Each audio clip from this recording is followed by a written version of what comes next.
देखिए, जहां तक अरविंद केजरीवाल जी के घर के बाहर का दृश्य है, आज पूरा भारतवर्ष उनके घर के बाहर जो हाई वोल्टेज ड्रामा हो रहा है उसे देख रहा है।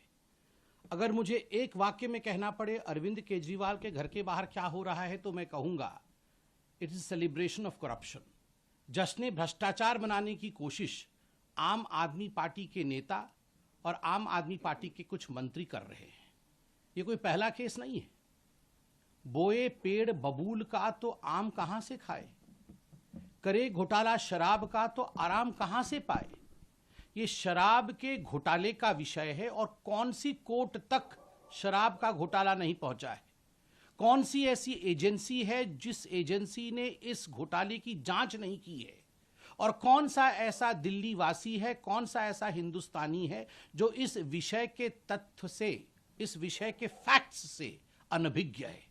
हर व्यक्ति जानता है कि प्रश्न कोई आज से पूछा नहीं जा रहा है। विगत 3 वर्षों से अरविंद केजरीवाल जी से आम आदमी पार्टी से सवाल पूछे जा रहे हैं।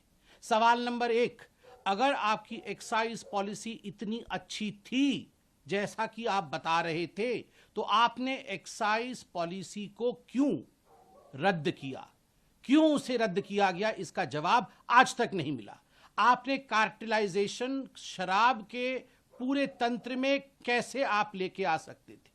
आपकी खुद की एक्साइज डिपार्टमेंट ने आपसे कहा था कि एक्साइज की पॉलिसी उचित नहीं है, शराब का कारोबार सरकार के हाथ में ही रहना चाहिए, प्राइवेटाइजेशन नहीं होना चाहिए। आपने उसे रद्दी के टोकरी में क्यों फेंका? खुद के सरकार के बड़े विभाग द्वारा दिया हुआ जो एडवाइस था उसे क्यों नहीं माना? ब्लैक लिस्टेड कंपनी को आगे बढ़ा करके अपने यारों को, अपने दोस्तों को ठेका देने का काम क्यों किया? सबसे बड़ा प्रश्न उठता है। पहले 5% कमीशन दिया जाता था, आपने बढ़ा करके 12% कमीशन किया, और बैकडोर कमीशन जो 7% की अधिक कमीशन थी वह आपने ब्लैक मनी के रूप में रिसीव किया। क्या दिल्ली की जनता समझती नहीं है?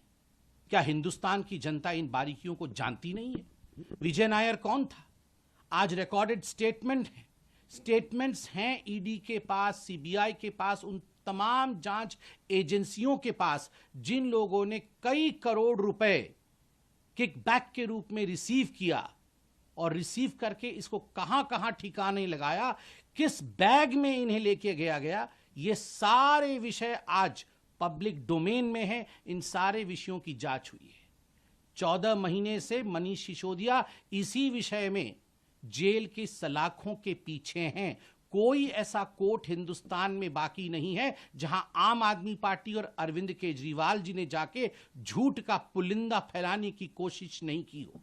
मगर उसके बावजूद किसी कोर्ट से मनीष सिसोदिया को रिलीफ नहीं मिला। संजय सिंह बड़े बड़े भाषण दे रहे थे, जेल के अंदर हैं, आज भी उन्हें रिलीफ नहीं मिला है। तथ्यों के आधार पर काम करती है कोर्ट, तथ्यों के आधार पर काम करते हैं ये जो जांच एजेंसी है। ये गेट के बाहर, घर के सामने बड़े बड़े वचन से, ड्रामा से कुछ नहीं होता है। अतसी जी कह रही हैं अरविंद केजरीवाल एक व्यक्ति नहीं है, वो एक आइडिया है। Then I should say he is a bad idea.